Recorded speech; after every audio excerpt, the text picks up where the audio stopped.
وكن مستفيدا كل يوم زيادة من العلم واسبح في بحور الفوائد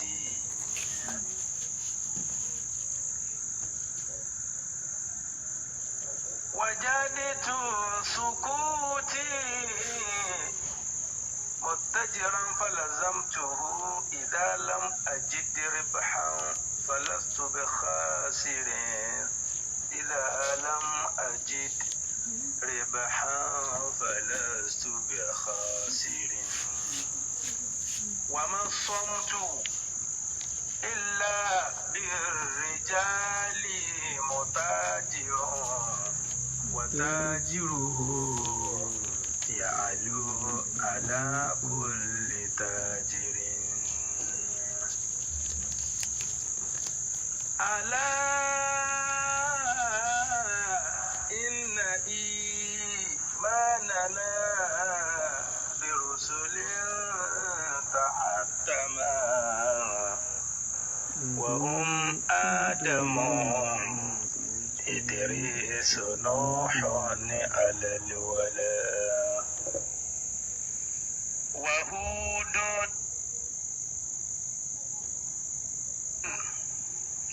وصالح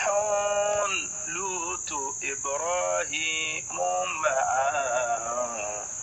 كذا نجله ẹ bá mi invite àwọn èèyàn torí impromptu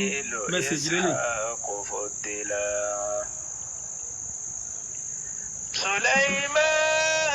سليمان أيوب ذو الكفل يونس سليمان أيوب وذو الكفل يونس وإلياس أيضا واليسار ذا فعقلا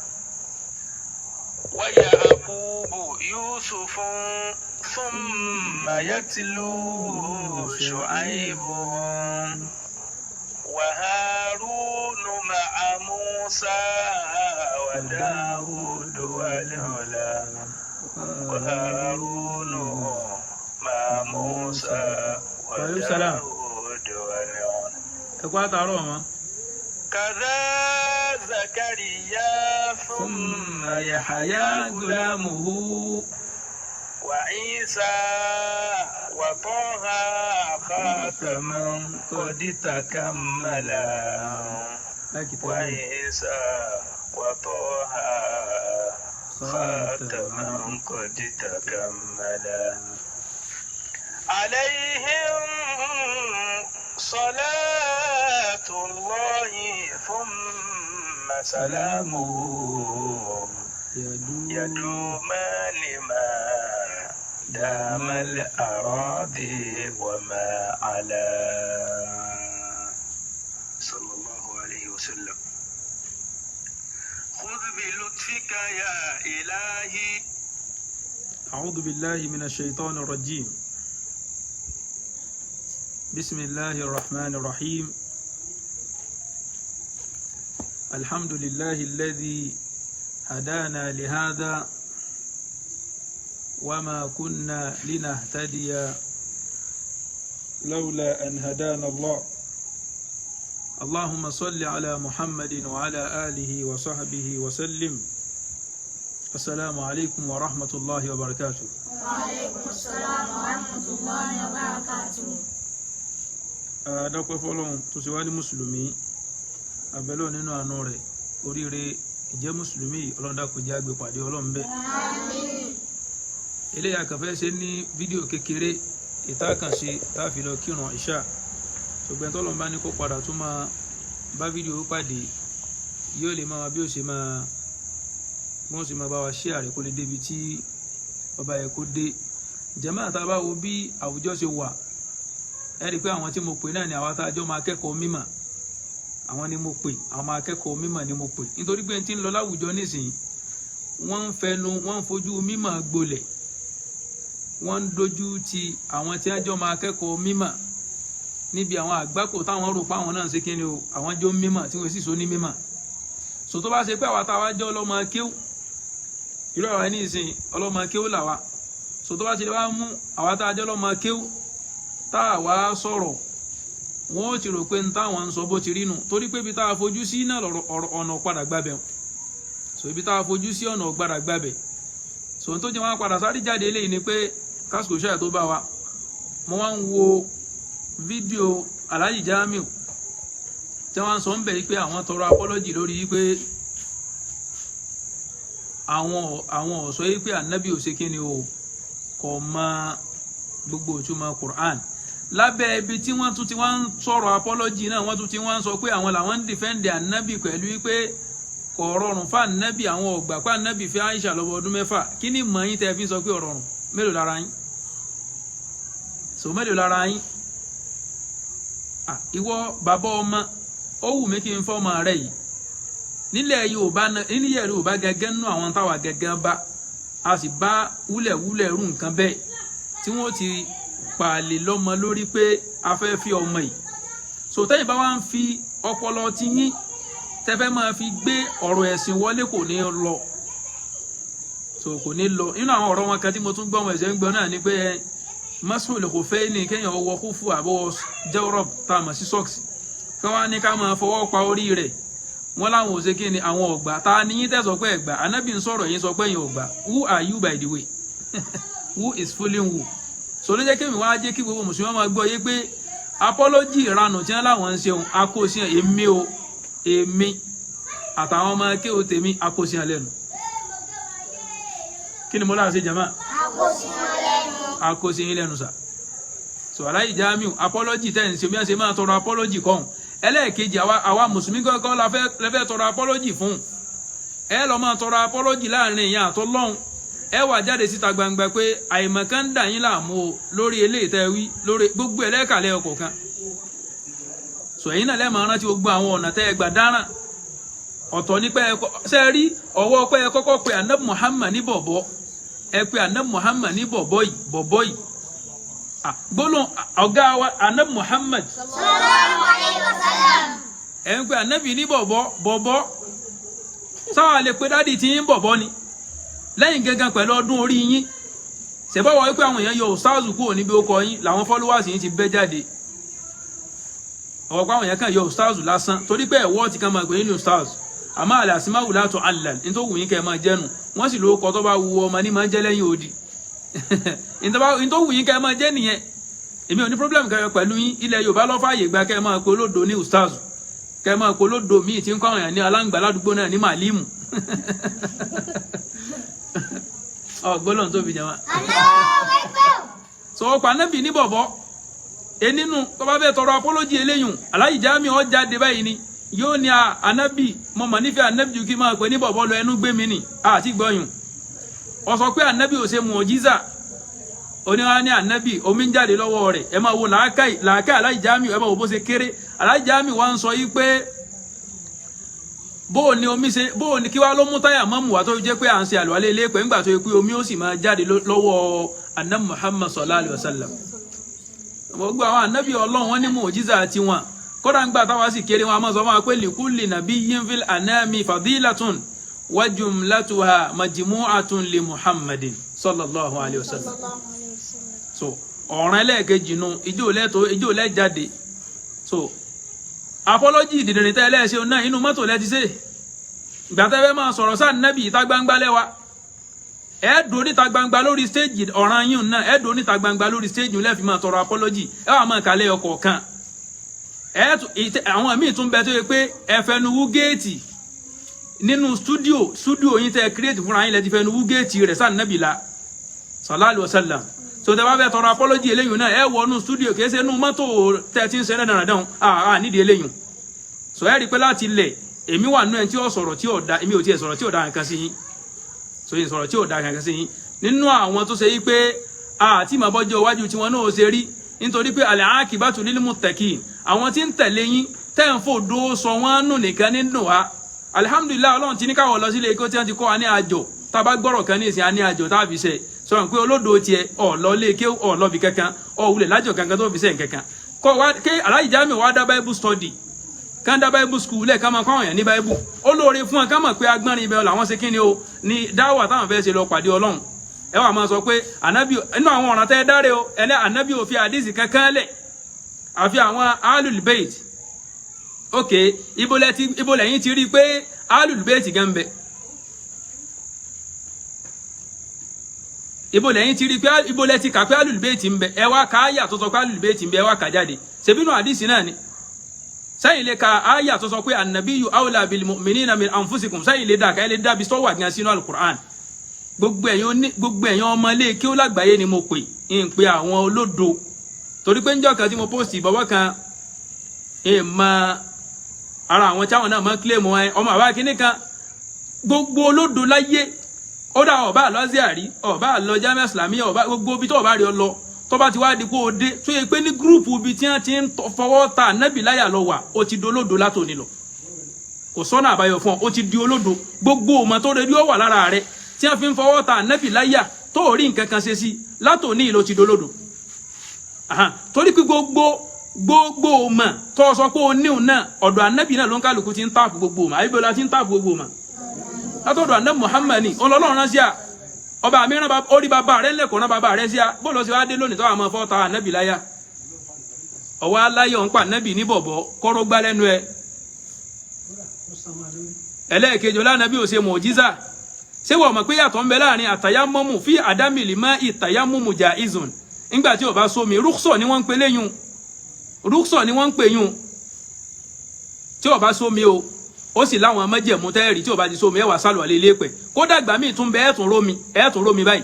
ẹ sì ní ṣe kíni o ẹ ní sálù àlè olómi ẹ sàlọ ilé pẹ̀ ike ó lè yẹn máa kéde bẹ́ẹ̀ torí ń sọ pé ẹyin ọ̀tọ̀ ni ké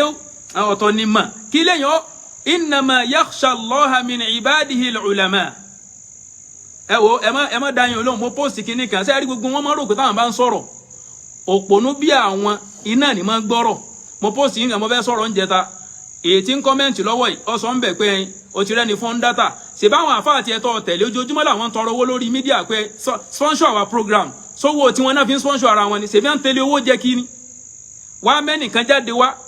jáde wá tó sọ fún ọ pé òun lòún ṣe data sí mi tí mo fi ń sọ̀rọ̀ àwa ti tátán sọ́lọ̀ ńlọ́rùn ni pé níwọ̀n bá ń tọ́lọ̀ ń bá fún wa a nà síbi táàfin máa sọ fún Ọlọ́run pé Ọlọ́run àgbà pé ọlọ́run ànábì Muhammad níṣẹ́ ọ mẹsẹ̀ táwa ń jẹ́ àwa ń jíṣẹ́ fún ànábì Muhammad ẹ̀ ń jíṣẹ́ fún ṣéwù kan ẹ̀ ń jíṣẹ́ fún bàbá kan bàbá tó ń nà lọ́mọ tiẹ̀ tọ́gbọ́mọ tiẹ̀ pamọ́ tẹ́yìn forúkọ rẹ̀ jẹun ọgbọ́mọ tiẹ̀ pamọ́ ọmọ bóun ṣe ń tọ́jú ọmọ tiẹ̀ ọdọjú alẹ́ ńgbà tó ń kálukú ibi tẹ́ ẹ sá pamọ́ sí ńgbà tó ń kálukú bá kú ònípò tó rò pé wọ́n wá àkúrí máa bẹ́ẹ̀ lọ gbére ńgbà tán bá kú ònípò àwa òbí tọ́pọ̀lọpọ̀ yóò tún wá sá lọ ńgbà náà ṣebí Islam tú akó olókun ẹrú àwọn afáàlù súnà sì dé wọn níta àti kọ́ yín kéwú tán àbájí kọ́ yín kéwú tán ẹ máa lọ ebi ń ta àkànnù tíra Sheikh Adamu náà nù pé kọ́mọ kẹ́kọ́ ọmọ wà nípò ẹrú èmi tún mo tún sọ gbogbo ẹni tí ó bá lè ta ẹni tí ń fẹnu àbùkù kan nábì láyà gbogbo ọmọ torí ó wà lára rẹ̀ ó ti dolódo látòní lọ ẹlẹ́mìí mo sọ bẹ́ẹ̀ èmi sọ tọ́rí tí o àmọ́ nú àwọn ọmọ akẹ́kọ̀ọ́ mímọ̀ ní mí inú àwọn ọmọ akẹ́kọ̀ọ́ mímọ̀ ń lè mí so ẹ̀ sọ fún Yusuf tó sọ pé ó sẹ́ndì káàdì ń ní kó ṣe receipt rẹ̀ kó sẹ́ndì ẹ̀ sínú inbox mi padà kó sì sọ iye tó jẹ́ iye tó sẹ́ndì sí mi gangan mo fẹ́ mọ iye tó jẹ́ so kó sẹ́ndì ẹ̀ sí mi mo fẹ́ mọ iye tó jẹ́ jama wa inna li ibadata bili jahalati hasratun so Alhaji Jamiu wọ́n sá kó ń di kéw wọ́n gbà di báìbù lọ nínú báìbù wọ́n lè jẹ́ olórí ń bẹ̀ láàrin àwọn tí wọ́n bá ń kọ́ ń bẹ̀ kò sí láì fi àmọ́ ní agbọ́nrin ọ̀rọ̀ mímọ̀ lágbọ́nrin ọ̀rọ̀ mímọ̀ ti alikitabu wa sunna Alhaji Jamiu kò sẹ́ni ìyìntì rẹ̀ nìkankan tó ya olódò tún ẹnì kankan tó ya olódò tún ìyìntì rí so àwọn onímímọ̀ so in làwọn ṣe kí ni o àwọn ọmọ akẹ́kọ̀ọ́ mímọ̀ táwọn náà jẹ́ kan nù wọn in làwọn ń pè ń bí so tẹ́yìn náà bá débi tẹ́jú kó àwọn èèyàn ń Bible ẹ free láti kó àwọn èèyàn ní Bible ń bẹ̀ ẹ dá Bible study ilẹ̀ ẹ Bible school ẹ dá lẹ̀ so nínú àwọn nǹkan tí Alhaji Jamiu tí wọ́n gbọ́dọ̀ wá tọrọ àforíjìn rẹ̀ ó ní pé wọ́n ní ànábì tọ́jọ́ ọmọ òrukàn ìjọmọ òrukàn rẹ̀ tí ó bá bàbá tí ó bá ìyá òun kò jẹ́ ó lè mọ bá a ti ṣe dáadáa sí bàbá àti ìyá Alhaji Jamiu kóró gbá lẹ́nu yín fún tẹ̀sán kóró gbá lẹ́nu yín so ẹ ṣe oúnjẹ rẹ so tìrì báwọn ẹ̀gbọ́n rẹ̀ tó ló sẹ́ndì káàdì wọ́n ní kó oníkẹ́gbọ́n rẹ̀ yóò mẹ́sẹ́jì wa ká dáwó rẹ̀ padà fún o so bóyá báyìí mistake sẹ́ndì káàdì sí a káfẹ́ kan dáwó rẹ̀ padà fún ẹ̀rọ àgùn kẹ́nìkan wà báyìí nígbèsí ayé rẹ̀ kóun náà mọ́ lè dá tíákà fúnra rẹ̀ ó ta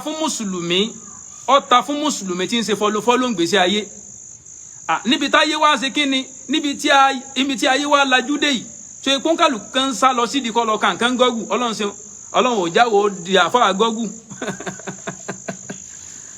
so ọkùnrin ó ti pẹ́ gan bí ṣe ń tẹ̀lé àwọn alájà kì náà nù òun náà sì ní kéè jájá òun gangan fúnra rẹ̀ tí ń tẹ̀lé àfáà alájà yìí òun gangan ní èjájá o kí ló mú ọ tí èfi jájá ọ̀daràn ni ẹ sì ní kí mùsùlùmí ọlọ́mọ jájá ẹ̀yin ò sì jájá gbogbo àpapọ̀ mùsùlùmí fàyín lọ́lọ́run lọ àti gúnlẹ̀ dáadáa yóò le tẹ́ ẹ̀ bá lọ padà torí pé tí Kùránì sọ ni pé wal aqibatu lil muttaqin àwa tá a jó ní súnnà gẹ́gẹ́ là ń gbìjà àwọn bàbá àgbà tàná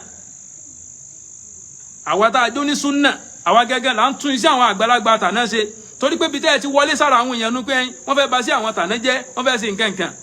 sáwà tá a jẹ́ àtọlẹ̀dọ́lẹ̀ ilé ìlànà ṣẹ̀ sáwà lábàálẹ̀ àwọn àgbàlagbà jẹ́ àwa tá a jẹ́ àtọlẹ̀dọ́lẹ̀ ọdí òmu sáwà lábàásí àwọn àgbàlagbà jẹ́ táwa tá a jẹ́ àtọlẹ̀dọ́lẹ̀ èmi tún ẹni tún sọ̀kan lálẹ́ yìí kẹ́ ẹ tún lè gbọ́ gbogbo sílísílà bíi tí mo ti ké ó pátá láyé kò sí lọrin kankan mbẹ èmi sọ ọmọ kí wọ́n lọrin kẹ́ ẹ tún gbọ́yìn lálẹ́ kálí wá fẹ́ kan wá fẹ́ bọnú agbami ọ̀rọ̀ gẹ́gẹ́ tán yányá tó ẹ jẹ́ pé ó ní wọ́n ran wọ̀nrán báyìí lẹ́fẹ́ yà ọwá jókòó nu mọ́tò ọwá sọ pé ẹ níbi tó ti bẹ́ẹ̀ ṣe sọ́ọ̀rì ẹ wọ àwọn àfáà súnnà ọlọ́njẹ́ mi wọ́n gùn sórí dáadáa táwọn àfáà súnnà bá ṣe àṣìṣe kan bí wọ́n sọ̀rọ̀ kan sọ ẹ ọjọ́ tí àfáà Jami tí wọ́n ní àwùjọ àwọn olóríire ọjọ́ tí wọ́n sọ̀rọ̀ pé ànábì jẹ gbèsè wọ́n sáré jáde lẹ́ẹ̀kan náà pẹ̀lú pé gbólóhùn yẹn ṣe le tó wọ́n túnra wọ́n ṣe ìkan náà àwọn bàbá wa àgbà àdàbí ìyà tíjọ́ tí wọ́n sọ tó kàn jáde lẹ́nu wọn pé Kùránì jẹ́ màkàlùkù ńtọ́lọ́ ń dá ọjọ́ kejì wọ́n ti ṣe kíni wọ́n ti sáré jáde ìpè ọ̀rọ̀ Ọlọ́run ni o kìí ṣe ńtọ́lọ́ ń dá o wọ́n túnra wọn ṣe pẹ̀lú tẹ́ mọ̀ rí al-khudu' wa tadallul ẹ mọ̀ rí kí wọ́n yẹpẹrẹ ara wọn fọ́lọ́ ń bẹ̀ òun jáde báyìí ń sọ̀rọ̀ bí àwàdà àwọn kan náà pè mí tí wọ́n bá pè ọ́ tí wọ́n bá pè Alhaji Jamiu á jẹ́ pé wọ́n àmọ́ pé àwọn ṣe ń tí ò da àwọ̀ wá sínú ẹni tí wọ́n máa dọwọ́ bọ̀ Alhaji Jamiu lórí Alhaji Jamiu èmi ń tèmi o mọ̀ ń sọ categorically pé wọ́n ran wọ̀nran lẹ́ ń ṣe inú àwọn tí mo á fẹ́ fi ilẹ̀ ẹja pè lálàájì ọ̀sà lọ Mẹ́kà so èmi ò tí ì dé level kí n sọ fún yàn kó ti di kèfèrí so àmọ́ àwọn àfáàjẹ́ ń sọ tí wọ́n padà dá yí pé tàbá wò báyìí ó di kèfèrí ìjà wọ́n yàn Alhaji Jamiu ọlànàbí ọmọ bí wọ́n ṣe máa ṣe sí bàbá àti ìyá tọ́lọ́n sì ń sọ nínú àyàwó ni wà ń kà láàárọ̀ tẹ̀yàn ọmọ ya wa yas'alunaka madha yunfikuna Ọlọ́run ní wọ́n wá bí ànábì léèrè ń pa pé kí làwọn ọmọ ná kí wàá lọ́lọ́run sọ fún wa kul wa yas'alunaka madha yunfikun kul ma anfaqtum min khairin falil walidayn sọ ha Kùránì tó ṣe halaro ibi tí mo bẹ́ẹ̀ lò gẹ́gẹ́ ni pé Ọlọ́run wá ní wà náà ìmọ̀ sọ fún ayé pé èyí tó dáa jù nínú tẹ́ mọ̀ ná falil walidayn ó náà ní tẹ́ bá ná sí bàbá àti ìyá yín ta ló ka bẹ̀ jáde fún wa kì í sànẹ́ Muhammad ká ní kò mọ pàtàkì tí ń bẹ nínú bàbá àti ìyá sẹ́rù pa yà wákọ̀dọ́ tẹ̀yìn lò tẹ̀sán pé Quran kìíní kan sọ̀rọ̀ mọ̀ wá jọ̀rọ̀ Quran 7 pass kìíní kan wákọ̀dọ́ ọ̀rọ̀ búkà sébẹ̀lẹ̀ ibẹ̀ nìkan lẹ́rù pọ́lọ́n ti dákọ̀ wábìlì wálìdé ní ẹ̀sánná sébẹ̀lẹ̀ ibẹ̀ nìkan lẹ́rù pọ́lọ́n ti dákọ̀ bẹ́ẹ̀ ọlọ́mọ bí ọlọ́njọ́ ò ṣe wá jẹ́jẹ́ ò ṣe ámínà ẹni tọ́lọ́n bá ṣe jẹ́jẹ́ yóò sì gbáyà rẹ̀ fún al-Islam àmì ẹni tọ́lọ́n bá fẹ́ jọ́ sófò yóò ti ọkàn rẹ̀ kò ní jọ gbọ́ àlùkùránì yìí alukurani tẹ́ ń sọ gangan alukurani tẹ́ ń sọ gangan kò yé yín kò yá àwọn àfáà yín gbogbo ẹnu mo fi ń sọ èmi ráàyè mo dìídì fẹ́ tọwọ́ bọ̀ yín lẹ́nu kẹ́ ẹ lè jáde torí pé njọ́ta bá ti ń sọ̀rọ̀ mímọ́ bẹ́ẹ̀ sì bàyẹ̀ ló kọjẹ́ lẹ mọ́rán bẹ́ẹ̀ sì bàyẹ̀ ló kọjẹ́ bẹ́ẹ̀ sì lọ́mọ wá pásítì èèyàn káàkiri lẹ́mọ̀ràn tẹ́ ẹ̀ bá sì jáde tẹ́ ẹ̀ lọ́mọ padà wá sọ pásítì òun èyàn fẹ́ ṣe pé àmọ́ ọlọ́run mo bẹ lọ́run kọ́ lọ́run mọ̀jẹ̀ látúnbọ̀tán rí sòtẹ́ bá wà tilẹ̀ rẹ́ nìkan tó kọ́mẹ́ǹtì ń bi ọ̀rọ̀ òdodo báyìí wọ́n bá jáde ìkan tiẹ̀ ní ẹ mo mọ̀ ní Dubai ń ṣe kágò ń dẹ́ra mo ní òkè tí n bá ń ṣe kágò ní dẹ́ra yẹn mo wá kẹ́kọ̀ọ́ ń bẹ̀ ni ìǹdẹ̀fẹ́ máa jẹ haram ìfẹ́ jẹ haram lọ bèrè àwọn tá a jọ gbé ní Dubai lọ bèrè ìwọ gẹ́gẹ́ tó sọ pé ọ mọ̀ mí mo fọlọ́run tó ní mí búra yìí ń dọ́ ọmọ ìrìn orí ń bẹ̀ ìwọ lè mọ̀ mí dútù pé ẹ̀yin ń wá bọ́nà ayé yín ó ṣe yanjú lọ ibi tó ti lè mọ̀ mí náà bóyá ọ̀pàdé mi ń bi àdúrà kan ń bẹ àbí nǹkankan èmi àti ọjọ́ da transaction papọ̀ rí ọ wà lọ́mọ kọ́mẹ̀ntì gbogbo fídíò mi tó bá ti rí ibi tí mo ti kọ́mẹ̀ntì mo sì ìyìn sí mọ́ dandan ni kó o tira rẹ mọ́ mi ẹ má dá mi lóhùn wọ́n rò káwá wà nù ẹ̀ tí yọ́ mọ ríran sí yàn ìyìn ríran sí yàn mo sì máa ń rí nǹkan tí mo lè fi ríran sí yàn ìyìn àṣàdúrà fún lẹ́yìn ni ìyìn ní sọ fún pé mo ríran sí so nígbà tó ti wá pàdé mi ibi tí mo ti ń di ẹrù tí mo nǹkan gùn owó tí n bá rí ń bẹ halali ni mú yàn kan wá ń gbà mo tún fi gbé Dubai mú yàn kan wá tí wọ́n sọ fún wọn pé mo gbá mú yàn kan wá lọ́dún tí mo lò ń Cairo tí wọ́n sọ fún wọn pé mo gbá ìdákùn ẹ má jẹ́ àwọn ilé wọn ba táìmù wa jẹ́ jama ẹja padà sínú fàwákìú tí Sheikh Adam bá wa kójọ Sheikh Adam bá wa kójọ ọ̀pọ̀lọpọ̀ àwọn orin tó wà ń bẹ̀ wọ́n bá wa kójọ wọ́n sá káàkiri inú tíra ni ìyẹn ò ní respect down fún àwọn bàbá yẹn nígbà yẹn tójú dúdùn wọ́n dẹ̀ ṣe gbìyànjú gbogbo ọ̀nà láti máa tójú bọ gbogbo tíra wọ́n dẹ̀ ń sa àwọn nǹkan tí ó ṣàǹfààní fún wa wọ́n dẹ̀ ń bá wa ṣàjọ sínú tíra ọlọ́mọ bíọ́ o bá ní túnbọ̀ ṣèké rẹ̀ àti gẹ̀rẹ́ fún Sheikh Adam bá ní ṣèké rẹ̀ sì gẹ̀rẹ́ fún bàbá wa àgbà lágbàjì bá ní ṣèké rẹ̀ sì gẹ̀rẹ́ fún bàbá wa àgbà lámúnigun bá ní ṣèké rẹ̀ sì gẹ̀rẹ́ fún bàbá wa àgbà ní Madu bá ní ṣèké rẹ̀ sì gẹ̀rẹ́ fún bàbá wa àgbà Sheikh Habibullah Kamaluddin Al-Adabi bàbá wa àgbà Al-Mudir Adigini bàbá lẹ jẹ́ sáwa afẹ́ bẹ̀yẹn yìí tẹ́ ẹ jẹ́ àgbààgbà wa nínú àwọn tá a lè máa ṣíra wa sọ́dọ̀ táwọn àgbàlagbà ọ̀bá rí rọ́bítọ̀ darí ẹ̀yin tẹ́ ẹ jọ́dọ̀ àgbàlagbà nínú wa ẹ bá ní kírètì ibì kan tí ó máa jẹ́ rọ́bítọ̀ tàwọn ọmọlé kéwú tá a lè fi máa rí gbèsè gbé gbogbo rú àwọn Alhaji Jamiu Adégúnwà yìí kò yẹ wá sí ìta gbangba òfin tí wọ́n ń dà àwùjọ Islam láàmú gbogbo rú àwọn Alhaji Jamiu Adégúnwà yìí sẹ́ ọ̀rọ̀ ta gbangba ọ̀yẹ́ wọn àfi tí wọ́n bá fẹ́ wá sọ̀rọ̀ comparative tí wọ́n mọ̀ ń parẹ́ Alhaji Jamiu sọ pé kò sádìísì kankan ànábì ò fi àdìísì kankan lẹ̀ ókè tí wọ́n bá ti kọ́ àdìísì mọ́ lọ́pọ̀lọpọ̀ ilé ike kí wá ní ilé ike ń jẹ́ ilé ike fún tí wọ́n bá ti kọ́ àdìísì mọ́ ní ilé ike kí ni ilé ike ń jẹ́ ilé ike fún ókè kí ni wọ́n rán kò sí àdìísì nínú subject markaz ṣé kò sí àdìísì nínú subject Madul Arabi kò sí àdìísì nínú subject ilé ike bàbá wa àgbà ní Ìpamọ́rin kò sí àdìísì nínú subject bàbá wa àgbà lánàṣẹ kò sí àdìísì nínú subject ẹ má bínú àbá bùrọ̀dá Suleiman wọ́n ní kí ló kàn sáyìn Ìlọrin níbi ọ̀rọ̀ Adégúnwà Ìlọrin ni wọ́n ti ń fọwọ́ ra Adégúnwà lórí pé máa báṣẹ́ lọ ìtọ́kàn yín bẹ̀nu ibẹ̀ ni wọ́n ti ẹmúlùmí wá jáde gbé sórí àga pé máa báṣẹ́ lọ ẹmúlùmí wá so Ìlọrin náà láti wàá gbọ́ kẹ́ ẹ sọ̀rọ̀ àfàwọn tí ó pé wọ́n dá mímọ̀ mọ̀ díẹ̀díẹ̀ àwọn àfàwọn Darul Kitabu wa Sunnah láti Cairo àti rẹni tí òun sọ̀rọ̀ láti Cairo sí ò sí àwọn ọmọ Ìlọrin míì ń bẹ tí wọ́n sọ pé rárá ẹ dúró àwa kọ́ la ránṣẹ́ tí torí pé iṣẹ́ yín ní jẹ́ iṣẹ́ yín ní jẹ́ ok sẹ́rù rẹ̀ ń bà yín ni àbẹ́ ẹ̀rọ pé ó ní láàrú jù yín lọ àbẹ́ ẹ̀rọ pé ó ní nǹkan míì tó lè fi fìyà jẹ yín jù yín lọ. ìkan náà lọ́lọ́ dúró ń bẹ̀ ẹ̀gbọ́n rẹ̀ tí ń sọ pé Abu Talibi ọ̀dà ẹ má jẹ́ àṣọ ọ̀rọ̀ bẹ̀ ibi tí ọtí bá ń sífà wá kí kásìkò òun tó mo fẹ́ jẹ́ òǹkàlùkọ́ mọ̀ pé àwọn tíra tá a máa ń kà ní kéékèèké òun wàláyà ṣé wàá ṣe pọ̀ nù tíra òun ìgbà tí mo wá ń kó àwọn ọmọ mo rí pé ṣé pé àwọn bàbá yìí tiẹ̀ ti fèsì gbogbo àwọn nǹkan lẹ̀ wọ́n ẹ wàá rí àwọn ọ̀dọ́ àfà inú tíra fàwákìú kí ni wọ́n máa kà ń bẹ̀ wọ́n ní hayatun bila malin ibì kan tí wọ́n máa kà ń bẹ̀ nù hayatun mudillatun wọ́n ní ìsẹ̀mí ayé tí ó bá ti sówó nú ẹ̀ wọ́n ní ìsẹ̀mí yẹpẹrẹ ni wọ́n ní kalamun bila jahin kalamun mudayya wọ́n ní kalamun bila jahin ọ̀rọ̀ tí ó bá ti níyì nú wọ́n ní ọ̀rọ̀ tó sọnù ni wọ́n ní wa in kunta dha malin téèyàn bá ti jó lówó in tó bá ti lè jẹ́ olówó fa anta muhabbabun ìwọ lára yóò máa nífẹ̀ẹ́ sí wa qawluka makibulun ọ̀rọ̀ rẹ̀ lára yóò sì máa ṣe kíni wọ́n máa gbà wọlé wa hukmuka yutiba'u ibi tó bá dájọ́ sí náà ni wọ́n máa tẹ̀lé mo wá ní ẹwà bòsí tí wọ́n ṣe Sheikh Adam lórí ọ̀rọ̀ tí wọ́n bá wa kójọ yìí àṣẹ hayatun bila takiwa bankewu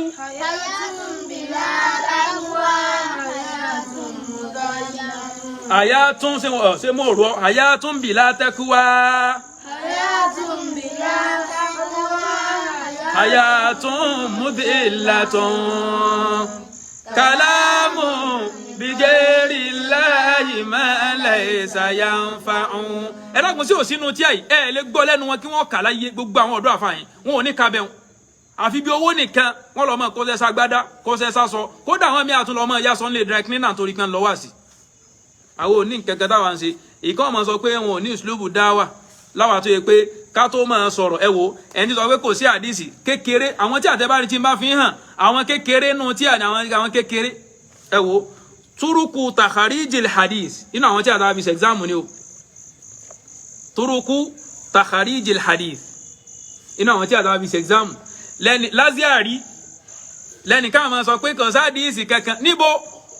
àwọn kan ni wọ́n sì bẹ̀rẹ̀ pẹ̀lú kẹ́lọ́ máa fọwọ́ ta Sahih Bukhari mo gbé tírà kan jáde lánàá Faidul Bari fi sharhi Sahih Bukhari ìdí 16 ni Ahmad Umaru Hashim Kulliyatu Usuluddin lẹ́ti lè ríra ní Jami'atul Azhar ẹ̀ lè rí ń ta àwọn àgbà àfáàní kan lẹ́rìí lọ́dọ̀ wọn last copy ńgbà mo débẹ̀ kan tó sún ẹsẹ̀ tẹ̀mí ìní mo rà á lọ mujalladu 16 ìbẹ́yìn kan ṣe ní lọ Cairo ẹ̀ lọ jẹ bàṣúṣe ẹ̀ lọ jẹ gra rice náà ni kò tó lè ẹwù nǹkan bí sáà ṣe mọ̀ yìí wọ́n ní tabsiru du'atil hudat bifadli wa sifati da'iyati ila Allah nǹkan kúnnú ẹ̀ ẹnìkan kan wá jáde sórí stage yóò máa ṣe balabala ẹ wo tírà tí mo gbé dání tẹ́lẹ̀ mọ̀ pé gbogbo tírà làwọn máa ń rà torí pé wọ́n ti kọ́ wa ní àjọ táwọn máa fi jọ àwa ò pé eléyìí tírà kan mẹ́ta ń pè ní Bugiyatul Muslim kí lè já sábà lo àwọn tírà wọn àárí àwọn àdìsí mi ń bẹ àwọn ọ̀rọ̀ mi ń bẹ ń bẹ tó ṣe pé yahtaju ila dirasa ẹ wo tírà yìí Mukashifatul Qulub al-Muqarrab ila hadrati Allamil Ghuyub àfáà mi ń bẹ tí n bá ń gbọ́ wá sí rẹ̀ yìí sì máa sọ fáwọn ọmọ pé inú tí àtó ti yọ ọ̀rọ̀ tí ń sọ rè kalamun hayatun bila takwa bankewu hayatun bila takwa hayatun mudillatun ṣé Ádámù ló sọ kó eléyìí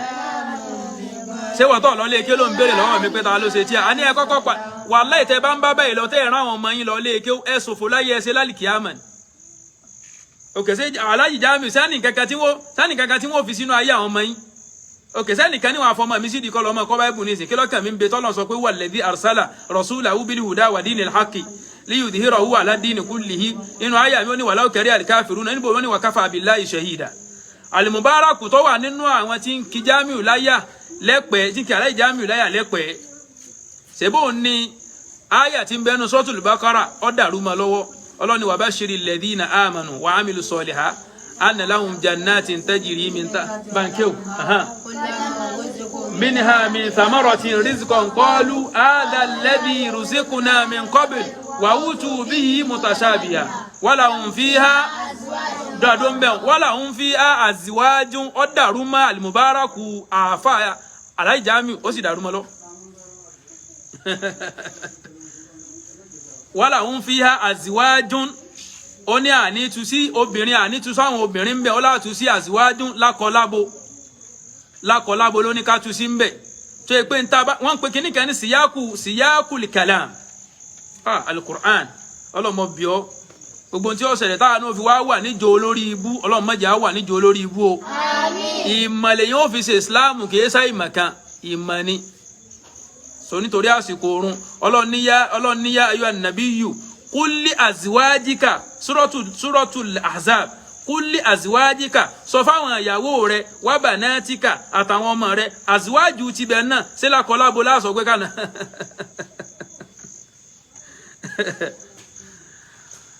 aloro ṣe Ádámù re debunk ẹ pé ṣe Ádámù sọ bẹ́ẹ̀ hayatun bila takwa ìṣẹ̀mí ayé tí en bá ń lò tí ó bá sì páyà Ọlọ́run bẹ́ẹ̀ gbogbo ọ̀rọ̀ tí Aláàjì Jamiu ń sọ yìí kò sì páyà Ọlọ́run kankan bẹ́ẹ̀ kí a máa pe ànábì ní bọ̀bọ̀ ìpayọ̀ ọlọ́ndà kí a lé ànábì ò ṣe mírèkù kankan ìpayọ̀ ọlọ́ndà kí a ní ànábì nítorí pé ọ̀gbọ́njúmọ̀ bàbá àti ìyá rẹ̀ kò lè mọ bá a ṣe ń tọ́jú bá a ṣe ń pọ́n bàbá àti ìyá nílé ọ̀dọ̀ ta láti kọ́ ọ̀yùn ọ̀dọ̀ ta láti kọ́ èèyàn gbé àlùkùránì dání ó ní kùránì yìí ṣé kùránì lásán náà ṣé jù báyìí náà lọ ni ó ń fohùn al-ihtiqar ohun yẹpẹrẹ òfin kọlífà àlùkùránì tọ́lọ̀ fẹ́ràn ní Muhammad sallallahu alaihi wasallam gbogbo yín sì gbẹnu tí ń bẹ̀ bí ọba wa tiẹ̀ wá sírun oríire kankan lára rẹ̀ èèyàn fẹnu yẹpẹrẹ àlùkùránì náà ìwọ sì wá dúró síbẹ̀ òun kò ní burúburú kọ́ máa kú yẹn kan mọ́ nínú al-akhillau ọgbọ́n tí kùránì sọ ni al-akhillau àlùkùránì ní àwọn ọ̀rẹ́ ayò méjì ba'duhum li ba'din aduwwun tó bá dàlí kíámà wọ́n dọ̀tá ara wọn illa lil muttaqin àfàwọn tí wọ́n bá fi payọ̀ Ọlọ́run lùgbésí ayé wọn gbà tí wọ́n bẹ láyé ṣé wàá dáma ní hayatun bila taqwa ìsẹ̀mí tí ẹ̀ ń bá ń lò tí ò bá sì payọ̀ Ọlọ́run bẹ̀ hayatun mudilla ìsẹ̀mí yẹpẹrẹ ni o wọ́n ní kalamun bi ghairi llahi ọ̀rọ̀ tí ẹ̀ ń bá ń sọ tí ò bá ti sí tọ́lọ́run bẹ̀ kalamun mudayya kí wàá lọ tún wí ó ní wa in kunta dha taqwa takunu li rabbina bankewu amina mina daraini fima yufasi'u wọ́n ní wa in kunta dha taqwa tó bá jẹ́ ni tó jó nípa yọ Ọlọ́run dha dhu bimana sahib inú àwọn asma'u sitanu nígbà tí yàn kiri wọn ni asma'ul khamsa dhu wọ́n ní wa in kunta dha taqwa tó bá jẹ́ ni tí payọ Ọlọ́run bẹ lára rẹ̀ takunu li rabbina owó tẹ̀yin lé káàkiri ẹ̀yin fi ń wá ìfẹ́ àwọn ará ayé ni ìpayọ Ọlọ́run fi máa lọ fa ìfẹ́ tọ́lọ́run ní sámà keje ni wa in kunta dha taqwa tó bá jẹ́ ni tó payọ Ọlọ́run takunu li rabbina aminan takunu aminan li rabbina ó wá jẹ́ olùfọkànbalẹ̀ lọ́dọ̀ Ọlọ́run takunu li rabbina aminan mina daraini fima yufa ó wá jẹ́ aminan ẹni tó kàn rí ó balẹ̀ fi daraini kí náà ń pè ní daraini sọ pé káfà rẹ wá tu ad-daraini wá tu fún wa ayé ń bi ad-dunya wal akhirah iná ń pè ní daraini ayé àtàlìkíyàmọ̀ yóò wá máa jẹ́ aminan yóò wá máa jẹ́ olùfọkànbalẹ̀ ń bẹ̀ ẹ wo innal ladhina ajramu kanu minal ladhina amanu yadhakun ó ṣe é ṣe káwọn tí wọ́n lówó nú àwọn tá gbogbo wọn kọ́lé lónìí wọ́n ra mọ́tò lónìí wọn ò lè sọ ṣọ́ọ̀ṣì ibi tí wọ́n ti ń rí owó ibo la ti ń rí owó kò sí ní tí wọ́n bí rẹ́nu wọn kó wá sọ bí ti ń rí owó kó sọ jáde kó sọ ń ta gbangba so ibẹ̀ náà wọ́n sì ti gbogbo àwọn ọ̀dọ́ sí wọ́n ní ẹ máa sáré o bẹ́ẹ̀ ọba sọ̀rọ̀ yóò ní ẹ sáré bẹ́ẹ̀ ní ẹ bá tún ẹ wo mọ́lúdì ló ti fẹ́ bẹ̀rẹ̀ yìí pẹ̀lú ògo Ọlọ́run àjọwà lẹ́nu ẹni tẹ́ ẹ bá sọ wọ́n ran wọn lásìkò mọ́lúdì wà lẹ́ẹ̀gbèsì yín tẹ́ ẹ bá sọ wọ́n ran wọn rán tẹ́ ẹ sọ ní tí ọ̀lọ́ lára anábùwà Muhammad tẹ́ ẹ báyìí kódà kó jáde lẹ́nu yín báyìí mistake wà láyé ẹ gba èsì rẹ̀ lẹ́ẹ̀kan náà ni ẹ lè máa ba àwùjọ Islam jẹ́ ká máa fọ́ra yín lórí so ẹ lè máa ba àwùjọ tẹ́ ẹ bá fẹ́ ba àwùjọ ayé ara tí yín jẹ́ ẹ free so inú sàárè tó ń kálukú ń lọ sùn kọ papọ̀ àmọ́ a gbọ́dọ̀ wà nínú àwọn al-amirina bil ma'ruf wan-nahina 'anil munkar torí sí ànábì Ọlọ́run iṣẹ́ gbogbo àwọn ànábì Ọlọ́run ànábì dẹ̀ sọ fún wa pé kuntum khayra ummatin ukhrijat lin-nas ta'muruna bil ma'rufi wa tanhawna 'anil munkar nípa àdíjàmá bá ń sí tí a tààlim mo ti sàdéhùn eléyìí pé a ma oní ta'allam afẹ́ lọ pé nínú oní ta'allam báńkì oní ta'allam ẹ sọ fún aláyì jáàmì nǹkan lọ kẹ́kọ̀ọ́ àti gbogbo àwọn tí bá ń tẹ̀lé wọn wọ́n ń pè kan ní agbẹ́sìngalẹ́gbẹ̀ẹ́ aláyì jáàmì onímọ̀ lẹ́ẹ̀pẹ̀ wallahi olódòló náà oní ta'allam báńkì ta'alimul muta'allim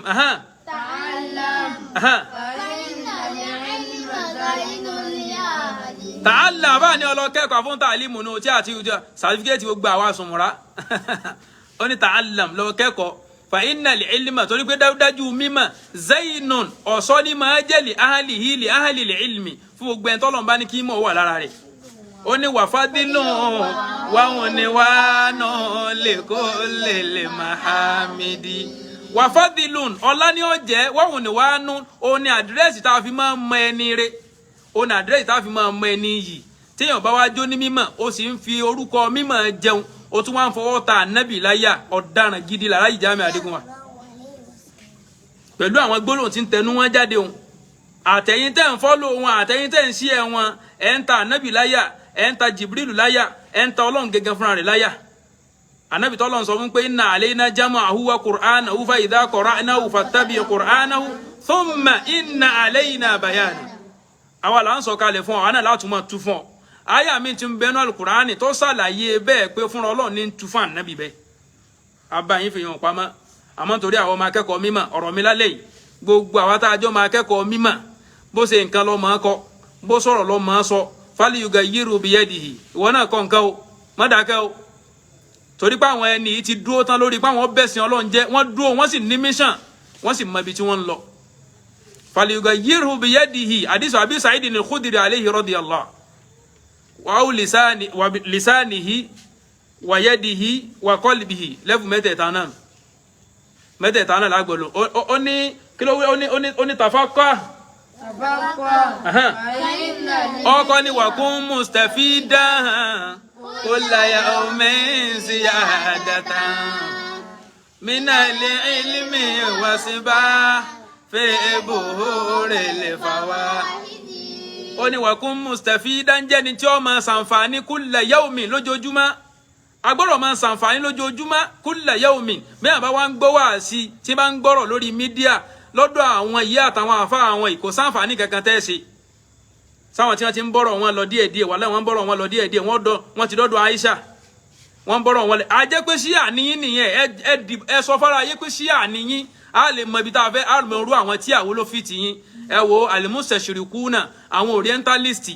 wọ́n ti kọ tíra alẹ̀ tí gbogbo tẹ́yìn sẹ́sẹ̀ ń yọ jáde tẹ́yìn máa sọ pé wọ́n sọ tuntun wallahi kò tuntun ní gbogbo tẹ́yìn sọ gbogbo ẹ̀ láwọn ti fi exam gbà tá a wà ń lè kéw al-mustashriquna wa shubuhatihim àwọn mustashiriki àti àwọn ìrújú wọn wa raddu ala shubuhatihim àti bó làwọn àfá ẹ̀sìn ní ṣe dá ìrújú yẹn padà gbogbo ẹ̀ ní ń bẹ táwọn àfá àti kọ́lẹ̀ bẹ́ẹ̀ lẹ́ gbé kan dé lálẹ́ àní ẹsẹ̀ kò sọ̀rọ̀ gógùn lọ́rọ̀ tiwa á gbé tí ààrẹ jáde pé ń tẹ́ ń sọ rẹ̀ ń bì ọ wá ní minal ilmi máa ṣàǹfààní ń bí ìmọ̀ wasibah kó o sì máa lúwẹ̀ẹ́ fi buhuril fawaidi níbi ibùdó àǹfààní mímọ̀ àǹfààní wo lẹ́sẹ̀ tẹ́ bá ń gbọ́rọ̀ lẹ́nu aláìjà mi àǹfààní wo lẹ́sẹ̀ ń bẹ ó ní tafaqqa ibi tí mo ń lọ gan nìyẹn tafaqqa fa inna li fikiya afdalu qa'idin ila li birri wa taqwa wa adalu qasidin ó ní tafaqqa ẹ lọ kọ́ máa fíkíù gbogbo ọ̀pọ̀lọpọ̀ ilé ike ò ti yín ṣèbí ìmọ̀ lúgà nìkan lẹ́ ń kọ́ وعلم اللغة العربية آلة لفهم شريعة الله وسنة رسوله صلى الله عليه وسلم gbogbo ma tí ẹ bá mọ̀ tó jẹ́ mọ̀ lúgà ó gbọ́dọ̀ jẹ́ ọmọ ìpé ní ìmọ̀ yẹn tool ló jẹ́ tools irinṣẹ́ ló jẹ́ fún láti fi gbọ́ ṣẹ̀rí Ọlọ́run yé irinṣẹ́ ló gbọ́dọ̀ jẹ́ kìí ṣe bí tí a máa fi ìmọ̀ lúgà sakọ́ńta so kálukú àmọ́ ẹ máa rán lábáwá lọ́rùn ìmọ̀ ìfíkìú gangan òye yín man yuridillahu bihi khayran yufaqihu fid din ẹni Ọlọ́run bá sì ro dáadáa rò tó fẹ́ jẹ́ sórí rẹ̀ ìmọ̀ fíkìú ní òye àsáwọn àfọ́n tàlímù ti kọ́ọ̀lẹ̀ ti pẹ́ gbogbo ọ̀tọ̀ ọ̀ka tíra tàlímù jẹ́ lọ ra tíra yẹn kọ́ mọ̀ ká ó ní tàfáká lọ ní mọ̀ fíkìú ó ní fa inna li fíkìá dájúdájú ìmọ̀ fùrúà ìmọ̀ bá a ṣe gbọ́rọ̀ ẹ̀sìn yé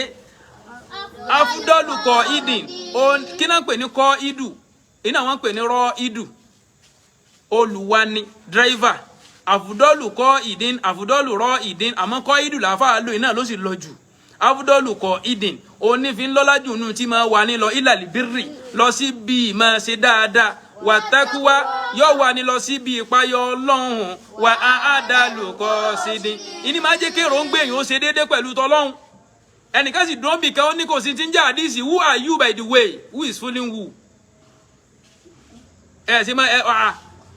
ibi tẹ́ ń lọ sápamọ́ sí ẹni jẹ́ àmọ́ sẹ́nu kó káníkè ṣe bẹ̀yẹ́ lẹ sápamọ́ sí ni àwọn ọ̀rọ̀ mi ń bẹ tó ẹ̀kọ́ máa jáde lẹ́nu wa máa ń ké náà sùkẹ́ sí. bá ní wàlẹ̀ álámù wàlẹ̀ ìlímù lè hádì ilà súnà ní ilẹ̀ òdà ìmọ̀ fíkìú yìí ní ìmọ̀ àlìhádì la ilaha illallah èyí tí ó máa ti ní lọ ìlà súnà ní ilẹ̀ òdà lọ síbi àwọn ojú ọ̀nà mọ̀ wàlẹ̀ hẹ́sínù uwa le hesinu ona ni cho ma so ni yunji min jami shadaidi cho la ni ko ni bi gbogbo aburu ẹ lọ ka ọ̀rọ̀ tí ń bẹ nínú sahih Muslim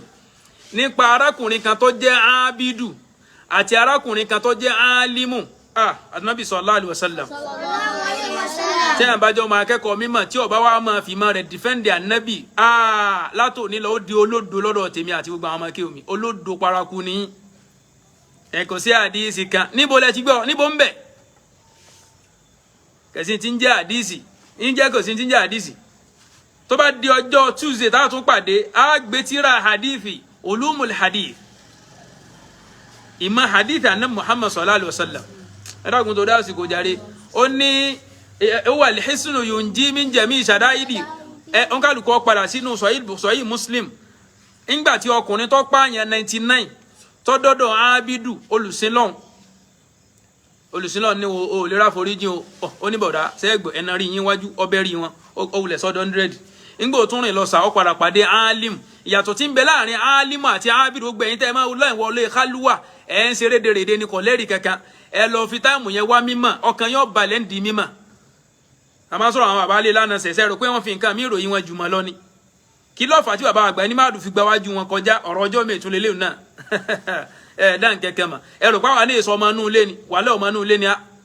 ó sì yé wa ti fó tẹ̀dọ̀ níwọ̀n bá bọ́jú orí wa ṣe mọ́ báńkẹ́ náà sùn tó parí ẹ̀.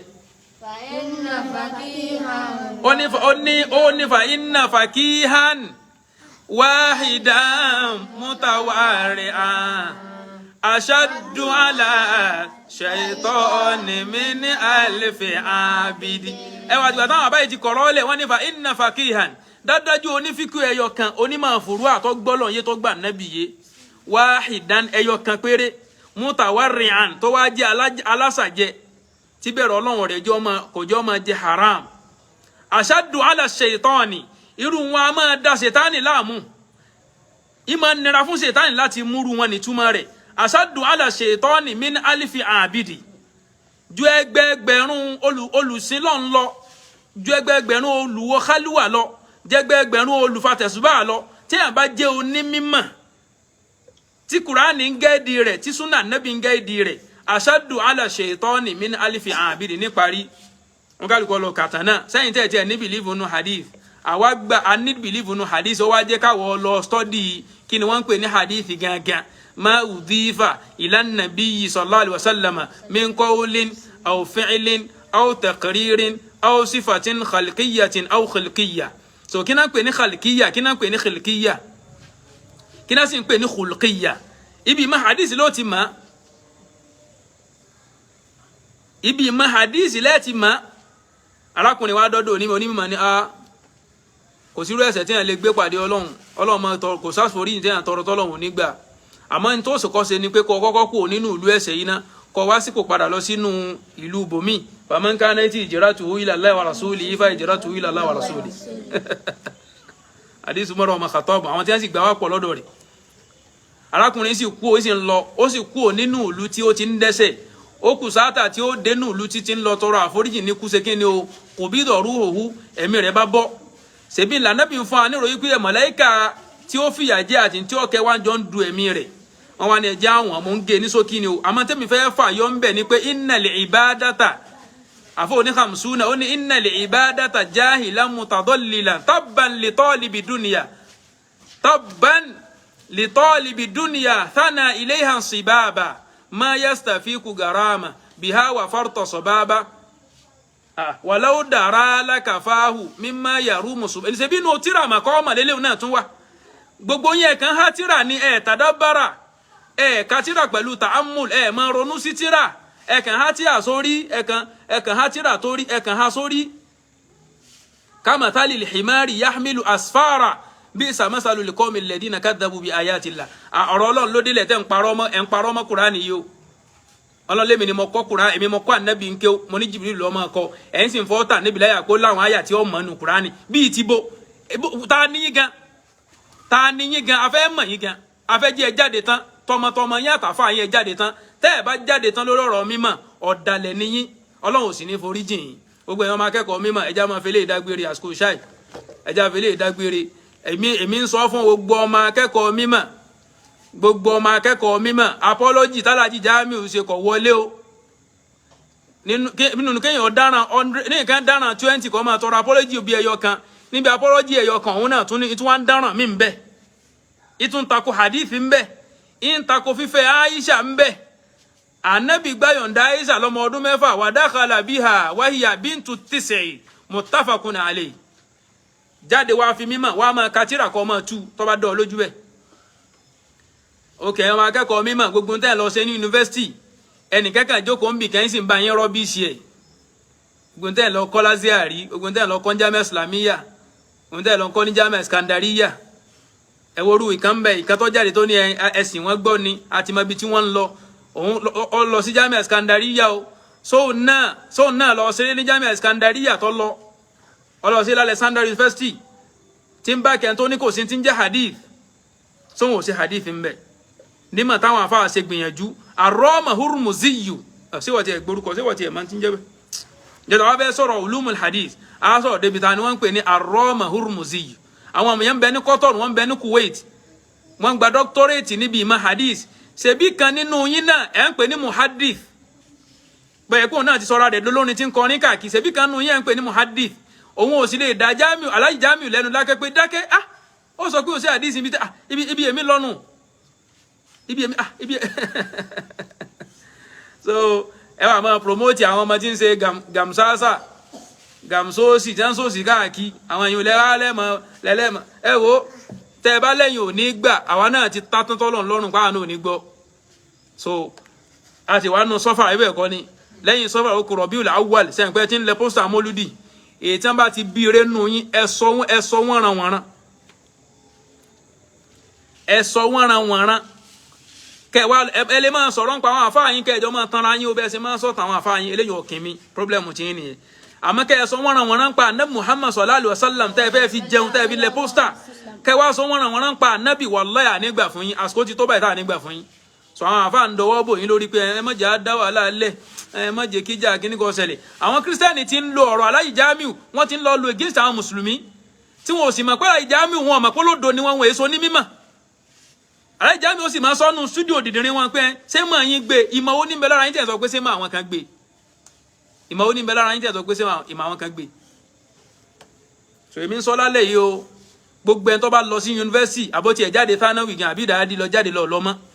tíró àwọn ọ̀rọ̀ tí wọ́n ń lọ tó wá ní bẹ́ẹ̀ níná Aláàjì Jamiu correct ó ti dolódo látòní lọ olódo ni ọ gbogbo ẹ̀yàn ọ̀dọ́ súnnà ẹ pìmọ̀ papọ̀ ẹ jẹ́ á dá rọ́bìtọ̀ ọlẹ̀ táwọn àgbààgbà tí wọ́n wà ní rọ́bìtọ̀ tí wọ́n fún ọlọ́tọ́rìtì tí wọ́n yan oyè mufti káàkiri so táwọn àgbààgbà rọ́bìtọ̀ bá rí iṣẹ́ kankan ṣe lórí bí wọ́n ṣe máa kọ́ṣàn gbogbo orú àwọn tí wọ́n ní balẹ̀ àmọ́ ọmọ bá wúrọ̀ ànábì ọlọ́run ni tí wọ́n ní Abu Talibi wọ́n ní mùsùlùmí ló bá kú àti bẹ́ẹ̀ bẹ́ẹ̀ lọ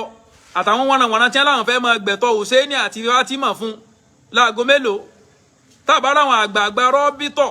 láti lè máa dárú wọn lákẹ́ pẹ̀lú ohun ẹnu pé Jamiu gbẹgbẹgbẹnu lọ nítorí onímọ̀ nípa rẹ̀ ló ń sọ ẹ̀wà ń bá túùsì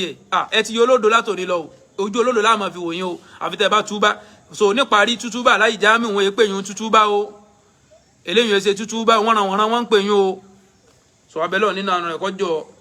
gbogbo tí wọ́n ń pè ní wọ́n pátá Ọlọ́run dákun má jẹ́ wọnú ìgbésí ayé wa àlùbáríkà ọláyé tó bí Ọlọ́run la hawla wala quwwata illa billah so ọkùnrin tí ó ní àwọn sẹ́ndì káàdì sí mi ẹ dákun ẹ mẹ́sẹ́jì mo fẹ́ dá káàdì yẹn padà o so kọ́lọ́n kọ́ jọ kọ́ mọ́ fi òsì kọ́ mọ́ fi sínú ìgbésí ayé wa subhanaka allahumma bihamdik ashhadu an la ilaha illa ant astaghfiruka wa atubu ilayk subhana rabbika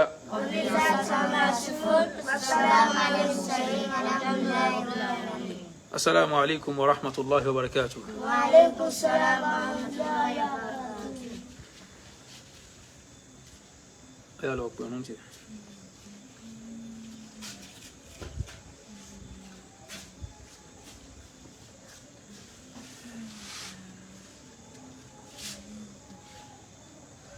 وبحمدك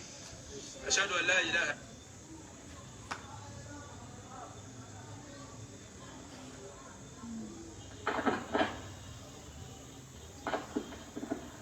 الله أكبر الله أكبر